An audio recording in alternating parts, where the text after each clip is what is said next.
study group that Chrissy and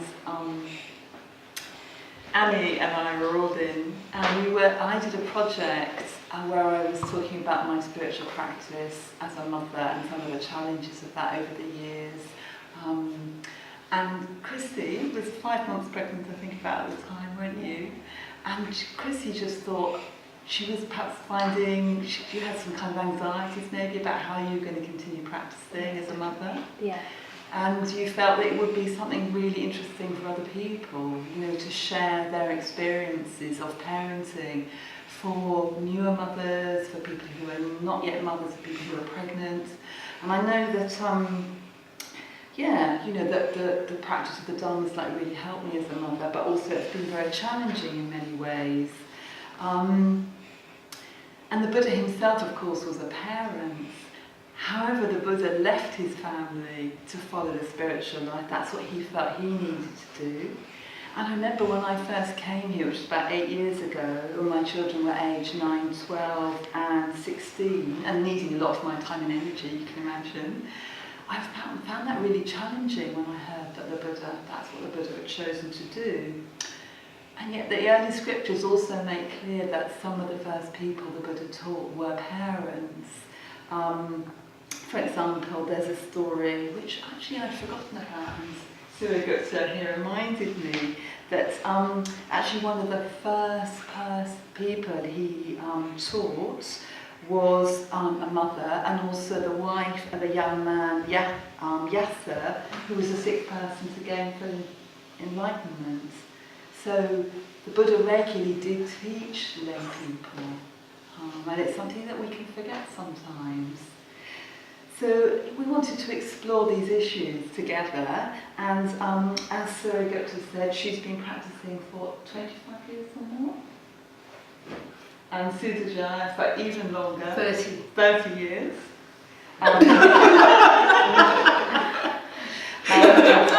We had also hoped to have Sanjit here. He is very busy parenting at the moment with his 2 young sons and his wife about to have another baby. So we're sorry that we haven't got a man's perspective. We had wanted to include that. Okay, so I wanted to ask you, first of all, Suragutta, do you think it's possible to have a spiritual life as a Buddhist and a parent? And what for you have been the main challenges and the benefits of practicing as a mother? So 2 very substantial questions, I think. So the first one is, do I think it's possible to have a spiritual life and practice? To be a parent? Well, I think it's, if I look at it just sort of in the abstract, not with myself, but I think in a way, being a parent really opens you up, I think, to sort of fundamental questions of life, you know, it's a very intense relationship. You're responsible for bringing a life into the world, and certainly my experience was I was faced very quickly with the kind of strong feelings and concerns and anxieties that brought up. So for me, just the fact of being a parent, I mean, it brings you into a relationship with that in a very sort of concrete way. And it kind of, for me, if you're brought up with the fundamental questions of life, then in a way I think you do ask yourself deeper questions, and I think then it's important to have, if you can have some way of answering those questions as a practice does, sort of spiritual practice does. It gives you the opportunity, the context in which you can actually answer what is my responsibility as a parent? How can I support my child? How can I grow? How do I grow it? How do I help an individual grow? You know, what does that mean? What does that look like to be healthy and happy? I mean, every parent wants their child to be happy and healthy, but we've not necessarily answered that question for ourselves necessarily fully, have we? You know, it's an ongoing question that we have. What is happiness? How do I develop that? So for me, actually, being a parent throws you into that in a very full-on way, actually. So I think it's important to have a practice, whatever the practice is, to help you answer those questions. So that's the first response to that. So in terms of being a Buddhist and practicing, I think the challenges of that is, in order to reflect deeply on those kind of questions, then you need to have some space and time to do that. And that's immediately a challenge, isn't it? Because one of the things that I was confronted with straight away when I became a parent was that my time wasn't my own anymore. You know, even having a shower or, you know, having a chat with a friend, I couldn't take that. I couldn't automatically say I could do that. So that was a really big shock. I didn't realise how self-orientated I was until I became a parent. You know, that my time was always my own. And if I didn't like doing something, I don't know, like a job or something, I knew I could always leave. You know, you can't do that, you know, as a parent, certainly not casually. So for me, that was an immediate challenge. How do I find the space and time to give myself what I need in order to respond to my child? So that's one of the challenges. And meditation, because Buddhists meditate, then, you know, then it's like, how do you find the time for that? How do you find the time for reflection? How do you find the time for sort of concentrated conversations with friends? You know, that it was just straight away what I knew I had to find the answer to that conundrum.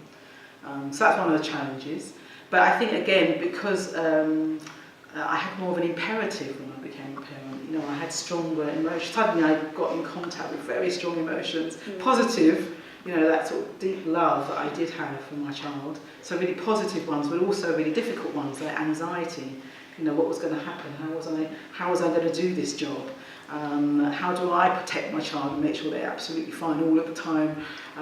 You know, because it brought me up against those questions, it somehow made me really determined to find the answers. And I knew meditation, somehow the answers were partly in there anyway, as well as reflection. So it was an opportunity. So that was an opportunity. The fact that I kind of really wanted to find out the answers to those things. And also I had the tools. You know, I knew that meditation was a really effective tool. I knew talking to other parents, you know, who were practicing would be helpful as well. That's the beginning of that answer. So, Sudhajaya, can you tell us a bit about how you've managed over the years to practice as a parent, as a committed Buddhist, and what have been the challenges and benefits for you? Again, it's a huge question. I think, I don't know whether this comes into a question later, but the biggest thing I learned was the first noble truth of suffering. I think, even though looking back at my life, I have suffered, I think seeing this little human being who just suffered because he was teething, because he was tired, because he was hungry, just the nature of being human, and that nature of that suffering that I couldn't stop or change. I could do my best to hold it, I could do my best to alleviate some of it, but the fact was he suffered. And that was a huge, huge lesson for me, actually. You know, that it is the nature of human life. And I think also having a small child, you're just through the years, you know, every stage they go through, your own childhood is going to be triggered. Emotions, and like Surya said, strong emotions from your own childhood get triggered. And how do you assimilate them and deal with them without taking it out on somebody else, especially your child? You know, so it's holding that sort of thing. I think I was very lucky that I trained to teach, because both in things being triggered and that human beings suffered, and seeing my vagueness and woolliness multiplied by 30 in a classroom really taught me how I needed to behave and how I needed to be more clear, you know, about myself and about what I was expecting my son and other children to do. So when you see it multiplied, it really shows it up. You know, sort of things like cajoling and bribing and just don't work. Yeah. Thank you. I wanted to ask you both, when your children were small, did you manage to have a daily meditation practice or a regular meditation practice? I did, yeah. And I think just from talking to other parents, I realise that's not that, easy to do that. But I think for me, I don't really think I meditated straight away after my son was born, but it was such a sort of, I just knew I needed it. I knew I needed it to just feel well in myself and to be able to be sort of mindful and loving really throughout the day. So I did just decide I was going to meditate, and so I'd get up earlier, so he'd be sleeping and I'd sort of wake up early, and even if it was just 20 minutes or half an hour, I would just sit. And as he got older, he just got used to me sitting. So as he would be able to walk and then he'd run into the room, he'd see me sort of sitting at my shrine, or I'd be sitting on the bed, and he just got used to that. So he would just sit with me or sit on my lap, and then he'd get a bit restless after a few minutes and then I'd stop. It was just quite a nice moment actually to be able to kind of do that. And I think because he was used to it from the beginning, it wasn't like an interruption for him. It was kind of, well, that's what mum does. I get up in the morning, I go into her room and she's sitting, and I join her for a few minutes, and then he'd get a bit restless and I would stop. So for me, I was able to meditate from the beginning. Yeah. So I think right at the beginning, when he was very, very young, and it was 24-hour care, I think I couldn't sit. But what I started to do was be much more aware of the mindfulness practice I was doing. So everything I did, I just tried to make more mindful. And I was very fortunate. He was born into a community of Buddhists, and of course they would all sit, so I could go in when I could. And then just as his routines became more regular, it meant I could sit with them, and sometimes he'd be asleep and sometimes he'd come in, sometimes he'd just lie in my lap.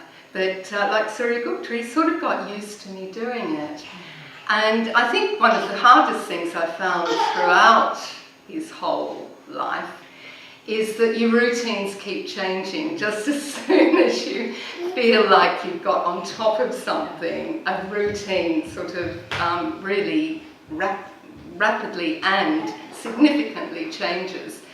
And I think that was the hardest thing. And so what I did when I was working full-time as a teacher, he was still going to bed quite early, so I used to meditate after he went to bed about 8 o'clock at night. And that worked really well for me. But, and again, I really needed it. I needed it to be coping with my job, as well as, being there and available for him. Mm-hmm. So is it all right if people ask questions in between if they've got any that come to us? Please go ahead. Yeah, I was really struck on the recent retreat for mothers that I was on about how some people talked about how they use mindfulness practice. That they didn't find, maybe people with several children might find it extra difficult to find time for meditation. And I wonder whether, and you spoke about that, did you find that was helpful too? Yeah, I mean, in a way, I think the thing that became apparent to me was that, even if I did manage to sit for 20 minutes, it wasn't enough. I had to find a way to practice off the cushion. And I think actually people talk about practicing off the cushion, but I think my practice off the cushion only really became real when I had my son. It was just an idea before that, actually. Because I could go away on retreat if I wanted to any time, before I had my son. Was obviously having my son, it was like, okay, I can't go off on retreat in the way that I used to. I can't sit for an hour or so meditating when I fancy it. So I know I need it because it's really beneficial in so many different ways. So how am I going to even just bring some calm to my own mind? And so mindfulness really came in there. And actually, certainly in the early days when he was a baby, the fact that just hours would go when I was at home with him. Hours would just go by, and it was kind of. I remember feeling quite bored. I remember at one point thinking, "God, this is quite. Parenting is really boring." Just hours and hours of doing hardly anything. But then it just occurred to me. I remember one day going, "I could practice mindfulness. I could wash up the dishes mindfully. I could breastfeed mindfully. I could, do all the things that you do, sweep the floor and watch him play, watch him fall. Everything could be done with mindfulness."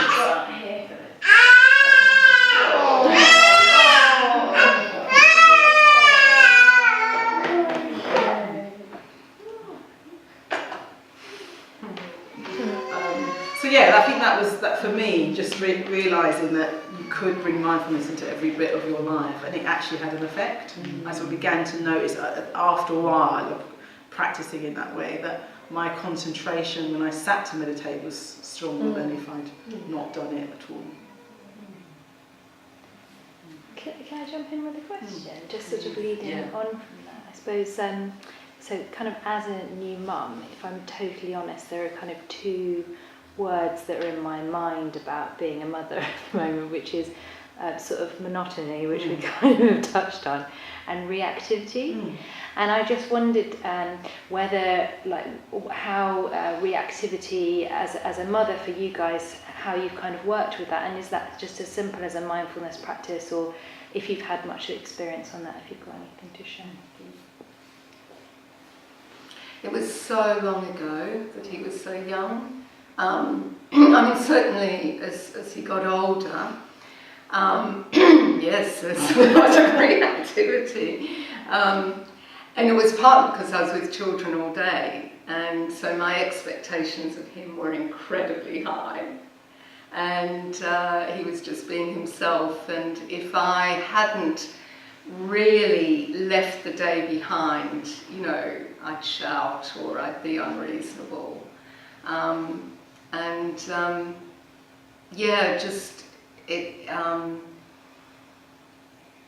I think just it feels quite shocking, doesn't it, when you sort of feel like you're being really out of character. And it gave me an impetus to practice more, basically. Yeah, and what I know now with my practice where it is now, I would have different ways of dealing with it. I was pretty new to Buddhism. I was still a mitra until he was 10. So, comparatively, I hadn't done so much practice. Yeah, I think. It continues, the reactivity. It sort of doesn't necessarily stop because for all kinds of reasons. It's a very interesting thing. I think you mentioned how it brought up aspects of your own childhood or your own parenting. So that might also come. Also because you can't control your child. You can't control what they do or how they do it. You might want to, but you can't necessarily. So I think it brings you up against that. It brings you up against your own expectations of yourself and how you don't necessarily meet that, and how you really want to, because you have an idea, I'd wake up and think, today's going to be like this, and I'd have an idea of I'm going to go to the park, and I'm going to do this, and I'm going to do that. It's all going to be really lovely, and an hour in today, I'm really, really annoyed about something. So, one's expectations of oneself, and so for me, we talked about meditation and things, but I think it's also the teachings. I think it was, beginning to apply the teachings to my life. So, recognizing, in Buddhism we say this life is suffering and there's discomfort, and is part and parcel of life, and that you can't control how things are. So really beginning to take those truths in and then seeing them in your life. And then obviously you want the antidotes to them as well. So, we've talked about mindfulness, but the metta bhavana is a really important practice to give yourself, forgiveness, to empathise, to understand, to gain insight as to why you're reacting in the way that you are. Because for me, reactions are a real source of it's teaching in itself. You know, what's going on in that reaction, what's occurring to me, what am I understanding about myself or others, or what's my views about myself or others, and then what would be the antidote to that particular reaction. Because there's all kinds of reactions, so they sometimes need different antidotes, different teachings. But certainly the first one is just noticing the reaction, because I think what we do when we react, we then can blame ourselves and have a secondary reaction to the first one. So you know, even giving a little bit of space between those and beginning to notice that, okay, this is a reaction, I'm feeling angry, I'm feeling whatever it is, and notice if there's any other thoughts that come in on that, such as, well, I shouldn't be, you know, the fact is you are. So and then be able to kind of bring some understanding and empathy to that, you know, and maybe sometimes asking yourself a question, you know, what am I feeling right now, or what do I need right now, can be really helpful. So there's sitting on the cushion and bringing meditation, mindfulness and the metta, but there's also how we work with our thoughts outside of meditation, and giving ourselves a bit of, inquiring a little bit into that, and then relating it to the teachings. You know, what teaching does this correspond to? Yes, that's self-metta and very high expectations of oneself. And I know for about 3 years I expected myself to be the perfect parent, and I was going to show everybody because I was a mitra and I'd had a baby at a time when, you know, people were very busy doing other things, and so that idea, Winnicott's idea of a good enough parent, which was put to me, you know, was a really good concept. You know, you're good enough. You're good enough. Yeah. And also, I do remember being on retreat.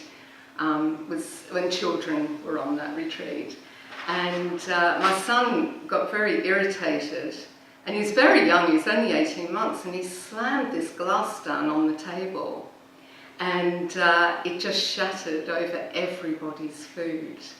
And the teacher was talking about taking a deep breath before you react, and it was like everyone at the table just took this deep breath, and he sat there like completely astounded.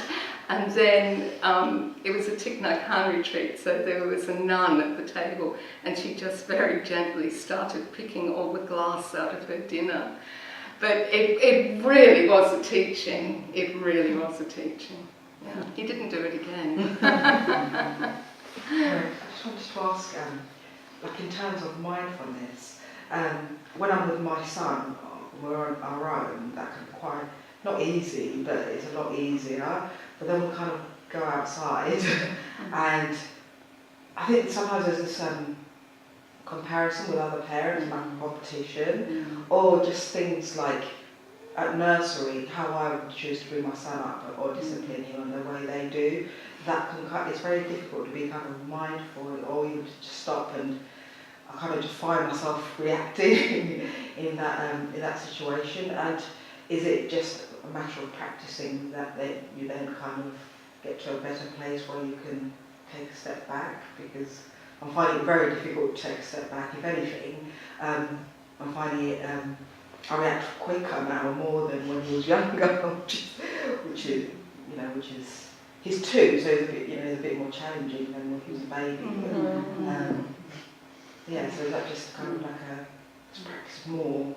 So you're saying like it's going out in the world and noticing other parenting styles that are very different to your own, and then also other children's, their behaviour. Those not two so things. much for the children, because Just the parenting styles. And also because I suppose I was used to being on my own, and one of the things I noticed, I didn't connect with as many people. Now I've had a baby, you kind of, he would talk to people on the bus, whereas usually I'd come and just look at people, just things like that. So my world's opened up to all these people. Suddenly you feel a bit kind of, things are just coming at you all the time. Right, so, it can feel difficult to protect yourself a bit, if that makes Right, sense.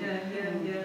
I mean, children, when you have a child, it does bring you into a relationship, doesn't it, with lots of different, suddenly there's nurseries and playgroups and schools and teachers and other parents, other parenting styles.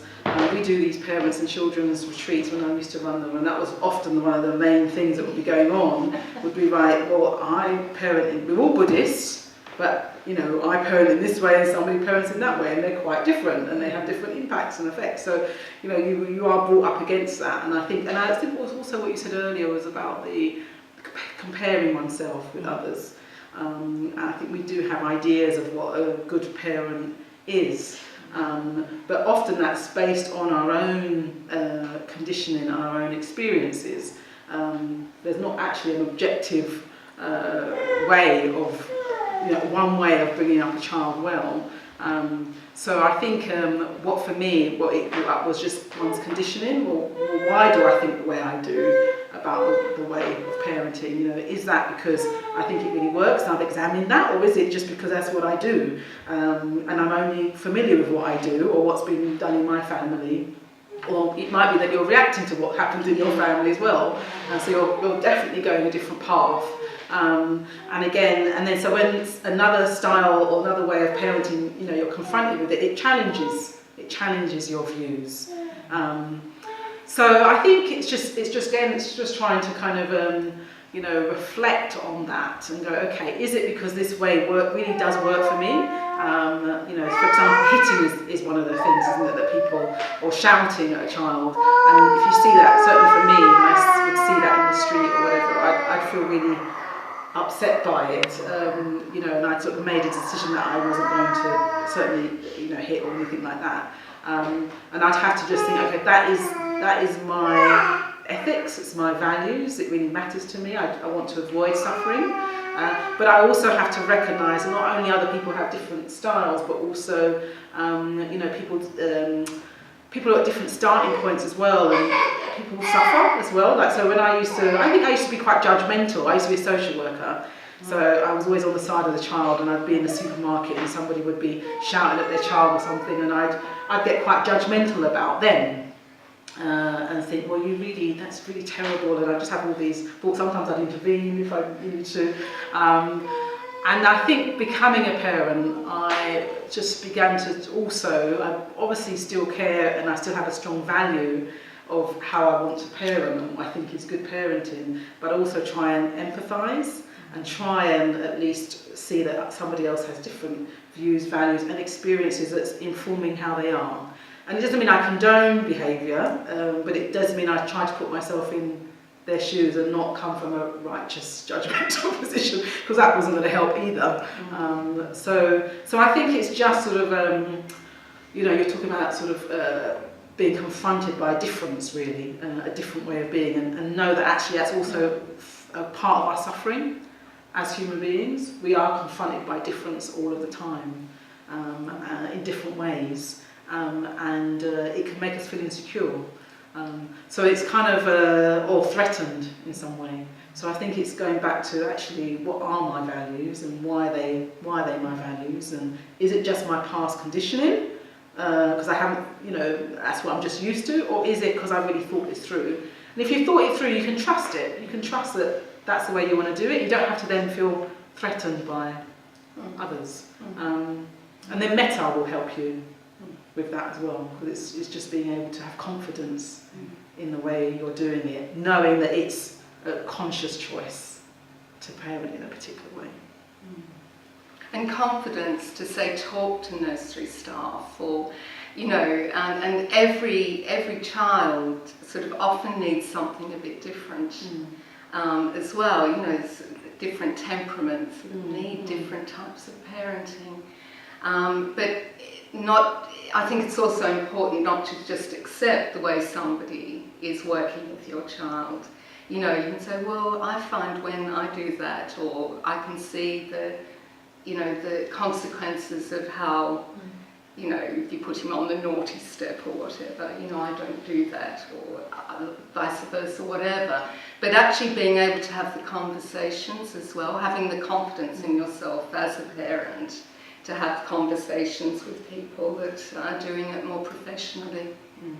I think that's important, actually, the conversations, because sometimes you can't work, it's hard for you to work out why you do something the way you do, or why you're reacting the way you might be. So talking to another parent, particularly one who is trying to practice or trying to be conscious of themselves in the world, that is really helpful, because then they can ask you questions, or they might observe the way you're doing something and go, I remember when my son was, I don't know how old he is, it's a bit embarrassing, this story probably, but he was I think he was 9 or something like that, and he was a bit of a slow eater, still is a bit of a slow eater, and I just would get to the point where, okay, right, you need to finish dinner, whatever it is now, but I want him to eat what he's got, and so I would, my sister came one day and she saw me feeding him a tangerine, and he was 9 years old, so he didn't have to be fed, the slices. I'd sort of peel the tangerine, and here we go, and he would just open his mouth. And she's like, what's going on here? And it just occurred to me, I thought, okay, this is not really necessary, and this is just a habit I've got into because I had anxieties, I wanted him to eat, he's a slow eater, I had things to do, so I'd got into a certain habit with him that was really unhelpful actually in the long run, and I just needed somebody else to kind of go, hey, stop. And I did. Yes, and it can feel a bit like, demeaning, embarrassing. But it is really helpful to trust how your friends are seeing what you're doing, isn't it? Or relatives. Or at least have a conversation. Yeah. They might say, what about this? And you go, actually, I've tried that. Yeah, exactly. It didn't, so just have a conveison, be open to that. I think that's the main thing. Because we're so tired and we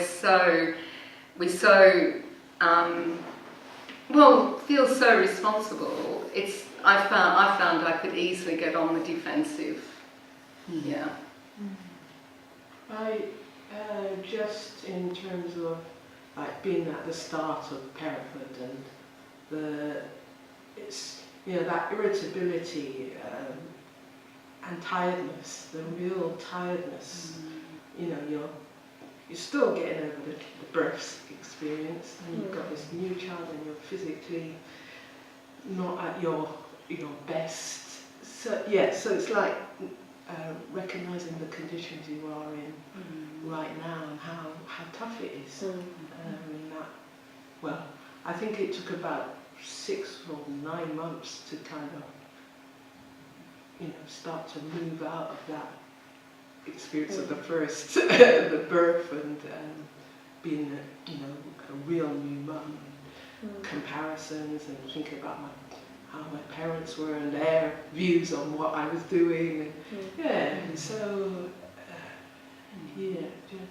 it's that thing of trying to rest as well. Where are you going to get your rest, and how that will contribute to your irritability, not just with your child but with your partner, or all those things are in the mix as well. So, for myself, I think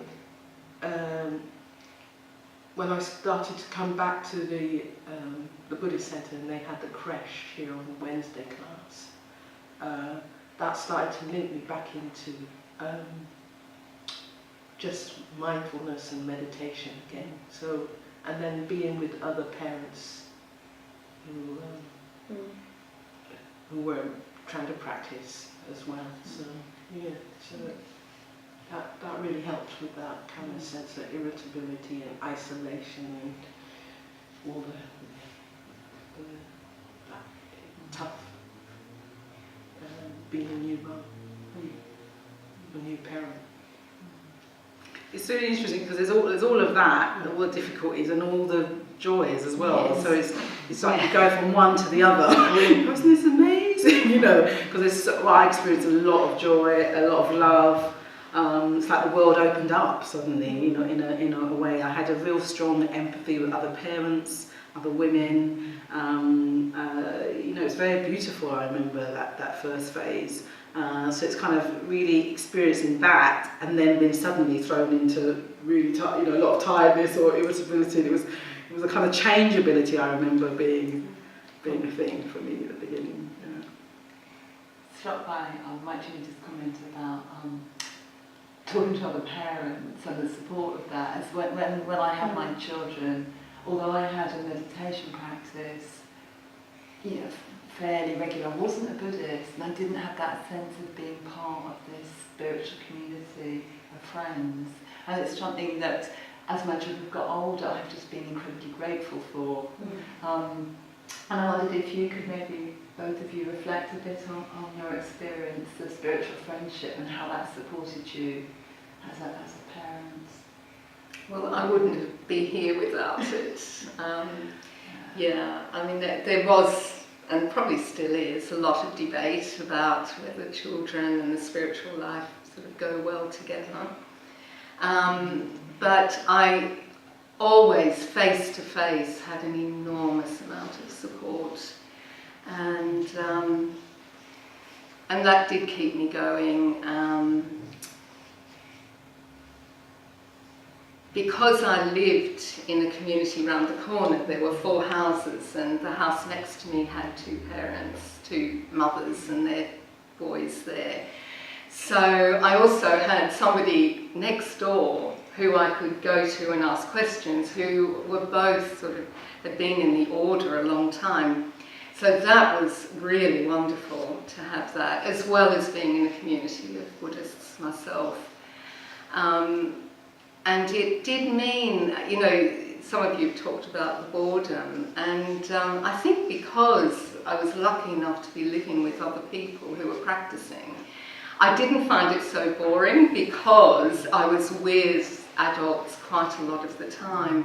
I would have found it much, much more difficult if I didn't have that opportunity. Yeah, and just over the years, and my close friend's sort of connection to my son, he doesn't have quite that connection because he doesn't quite understand it, but they feel very connected. And that's really lovely, that they hold both of us in mind, and they're interested in his life as well as mine. So, yeah. And certainly in terms of practice, I sort of wanted to get on retreat, and at that point the only opportunity was to create my own, and a number of friends sort of came together.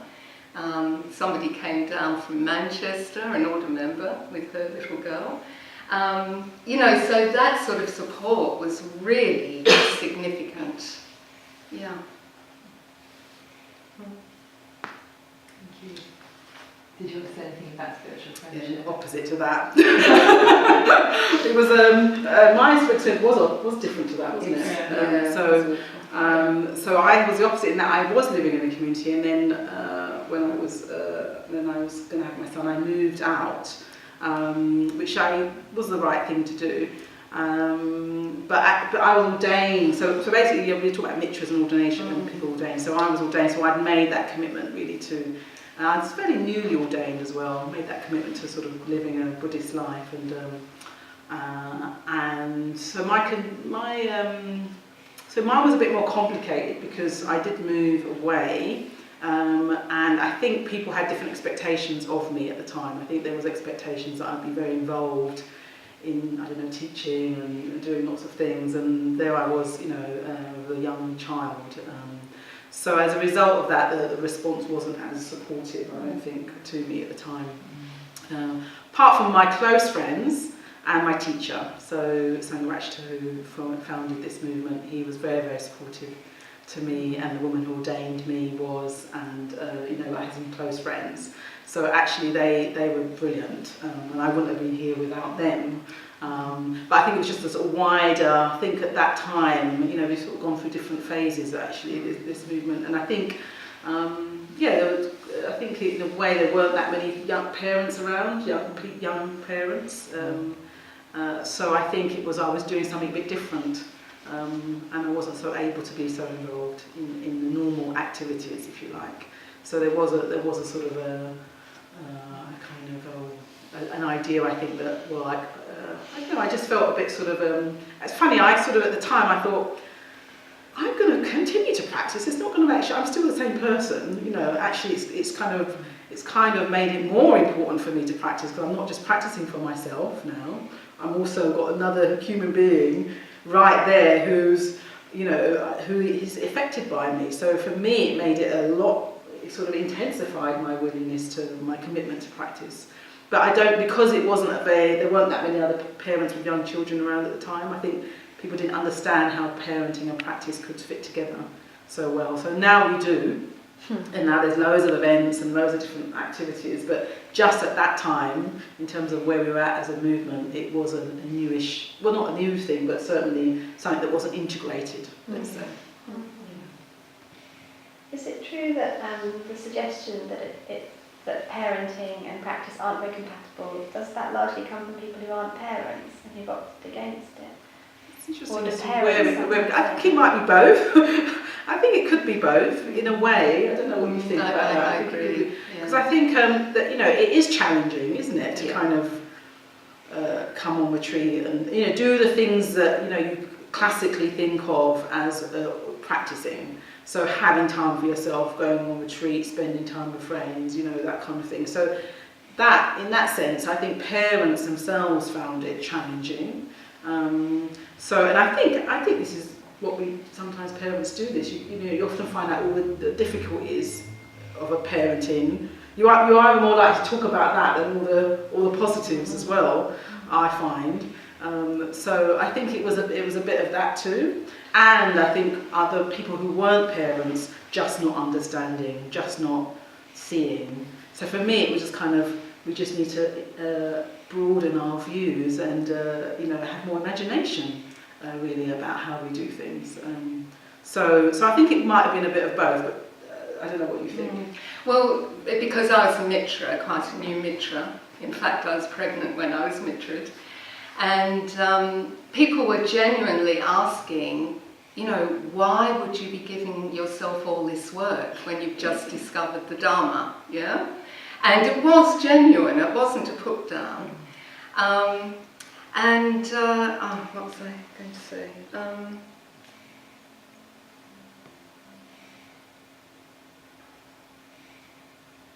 Oh yes, and parents sort of can't be helping in the movement. And what I was seeing, I saw loads of mothers heading up Right Livelihoods, seeing mitras, you know, really involved with women in the Sangha. So it didn't quite make sense to me either. It sort of felt like there was all this evidence of mothers just doing amazing stuff, because, you know, when you're busy, you're more likely to be able to do more, you know, in that strange way.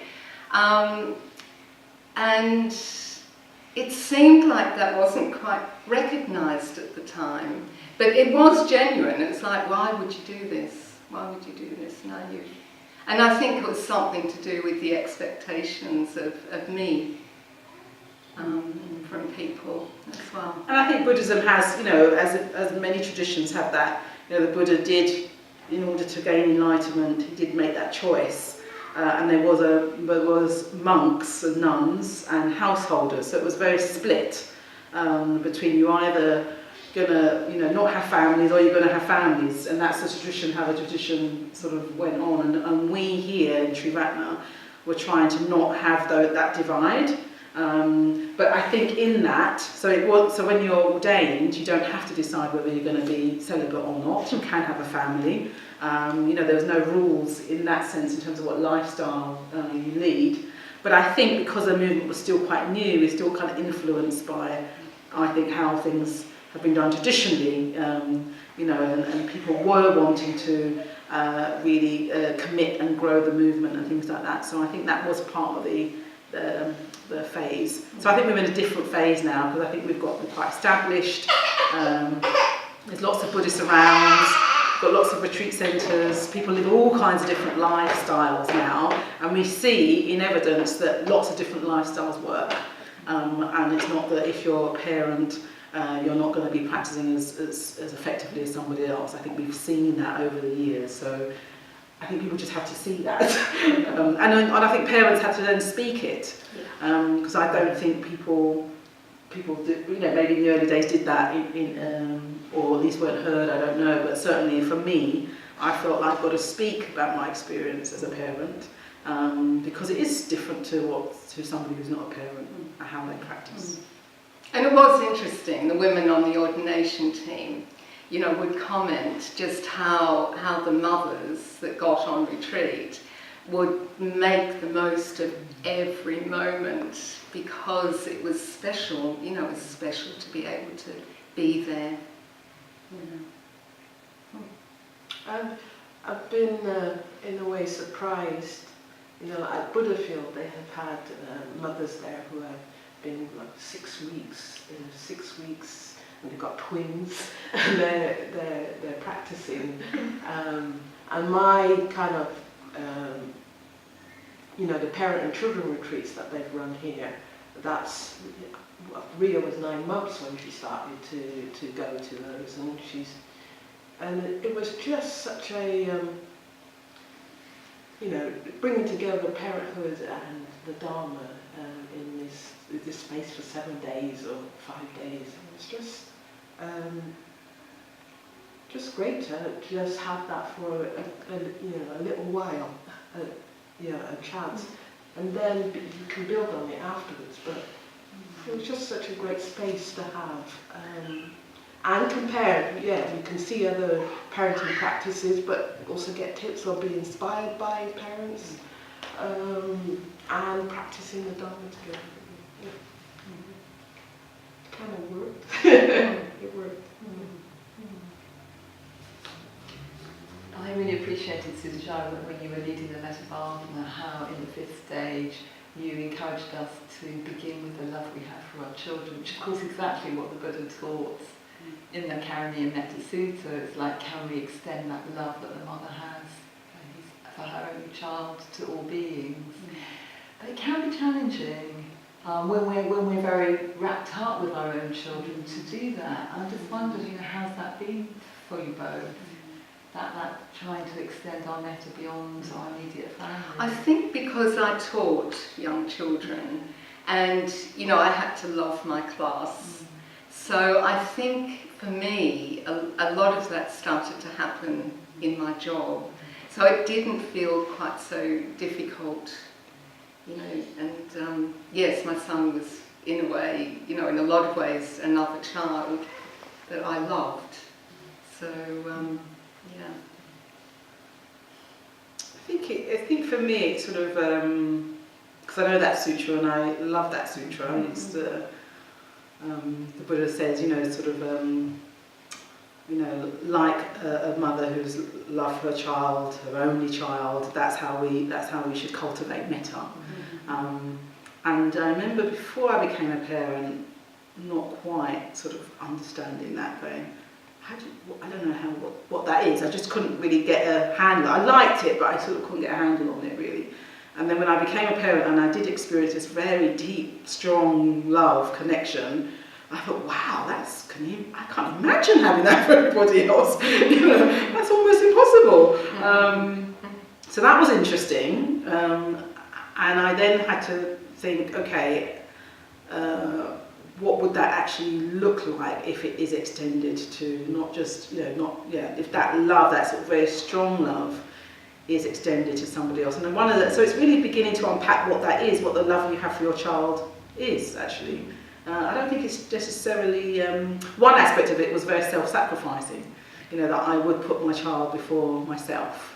And I had to learn how to do that, actually. There were times when okay, he's tired, but I'm tired too. So, it was kind of like this. So then it was like, okay, you've got to tend to him first. It was a real. I remember this is the early days, thinking, God, that's hard when you've only looked after yourself, prior to that. So that's how self-sacrifice and that willingness to put another before oneself. Thinking, okay, how would I do that? Who would I have to be as a person? What kind of mindset would I need, perspective would I need, in order to make that feel a kind of positive thing? as opposed to just a weird, strange thing, you know, to put somebody else's needs before yourself. Because it can backfire, can't it? If we constantly put somebody else's needs before ourselves, it can quite quickly backfire. So how would it really be a positive thing? So for me, it wasn't a straightforward thing at all. I felt like I had to do it very genuinely. I had to really think, well, what is the love I have for my child? You know, really unpack what that was. What is metta? You know, what is metta actually for another? And it was things like stepping into another person's shoes, you know, recognising that somebody else suffers, that everybody wants to be really happy, that there's an inherent vulnerability in being a human being. In the way that I could see with my son, I could begin to see that in somebody else, and a sort of openness, an openness to another. So I think it's a very, very strong practice that actually you need wisdom, I think, to really do that. But you can take some steps, you know, like stepping into another's shoes or having an appreciative awareness of somebody else rather than a judgmental awareness of somebody else. Can I say, just add something? Because I first came across that sutra, isn't it? Yeah. Before I had children. And I don't sit comfortably with it because that whole idea of this sort of a mother's love for the child being this ideal, because I find it quite pressurising, and also a bit sexist, a bit sort of, again, it's about the mother as if the father can't produce the same sort of love. Then I sit quite uncomfortable with that, particularly because it came from a man, not a woman, so he had never been a mother to say what a mother's love for a child is. And my experience isn't this all-sacrificing joy. Yeah, and I think that's a reality. I think that's why I said it's not a straightforward thing, because I think you have to unpack what your relationship is to the child, for your child, and it's not always straightforward. As a result, I think if you try and impose, like, this is how it should be, this is what it said I should be all loving, all sacrificing to my child, and then somehow do that for somebody else, you know, it's not going to be straightforward, and it's going to be quite complicated practice. It's just a much more complicated thing than exactly that. There's so much irritation and impatience and abuse, and I don't mean abuse in a gross way. I mean, I notice in myself, I abuse my power a lot, and I'm aware of that, but I still do it. That's not what he was talking about. No. And I think also I find it very oversimplifying. I don't think it's over. I think what he's trying to do there in that sutra is present a very lofty ideal. Yeah. It's a very lofty ideal, and I think that's what I'm saying about it. It's a lot of practice and takes wisdom to do that. Yeah. So the idea that it just sort of spontaneously arises. No, it absolutely doesn't. It really doesn't. It can do it. No, that's not to say that there isn't joy and there isn't this love that you've never felt and all of those things, but certainly it's in my experience, it might be because I had 3 in a row and they're all boys. I have whatever it is, it's me as well. But I can, for example, I travel for business sometimes, I forget they exist. You know, it's like a dream, they're not there, you know. And I feel like I can go to something and get completely engrossed, even a day at work. You know, forget they're there. And that's completely normal. It was David Cameron that left his child in the pub and went home. And actually, most Kurtzman, it can happen. Yeah, it can. Sorry. I used to find that there would be this huge contrast going on. Yeah. It's like such a roller coaster, and there would be these moments of most extraordinary love, and then there'd be like this anger, you know, this kind of tiger kind of that would arise as well, and it's like there's both there, isn't there? There's this kind of polarization. I think the Buddha was talking about that ideal that we can glimpse, but clearly none of us are enlightened. We're not experiencing it all the time. And it was a cultural ideal. You know, in the East, it is a very, you know, the respect towards mothers, particularly, you know, is very, very strong as well. So the sutra has arisen out of that particular culture. Yeah. It is very important to recognise that it shouldn't all be put on the mother. And Yeah, there is- absolutely. There is still an Yeah. expectation of mothers, particularly. Yeah, there is, yeah. There was I remember hearing once about a great advertising campaign in Sweden for mental health after birth, and it said it was this beautiful woman with her beautiful baby, and which you see everywhere and you're surrounded by, and that's the pressure as well on us, and the small ideal, and this is what we're meant to be embodying. And the strapline was 20 minutes ago she wanted to kill him. You know, just We need to finish really shortly, so thank you very much for that. I just wondered if you would like to just contribute something about perhaps how you see you've changed through your practice over the years as mothers. Well, I think I just want to say what you just said, because I think we have as much responsibility to ourselves as we do to our children, and it's kind of how we make that work. Yeah. So because we also have I think birthright to well-being and happiness and fulfillment ourselves, and if we can really take that seriously and do what we need, then it's going to benefit those around us, and particularly our children. So I sort of want to say that.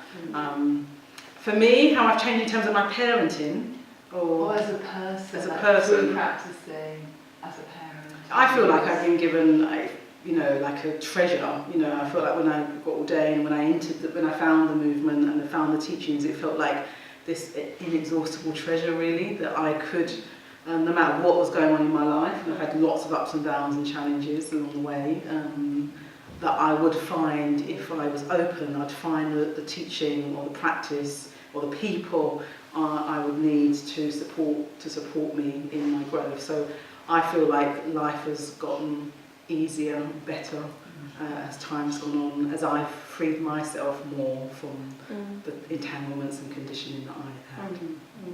And there's a lot of conditions that come into that. It's not just being a parent, it's not just being a practicing Buddhist. It's sort of a lot of conditions. Your context, your life, what's going on in your life. Yeah. So it all sort of comes in and into our development. Yeah. Thank you everyone. We need to stop now and we can continue the discussion into the tea break. Thank you, Sarah. Thank you. Thank you all.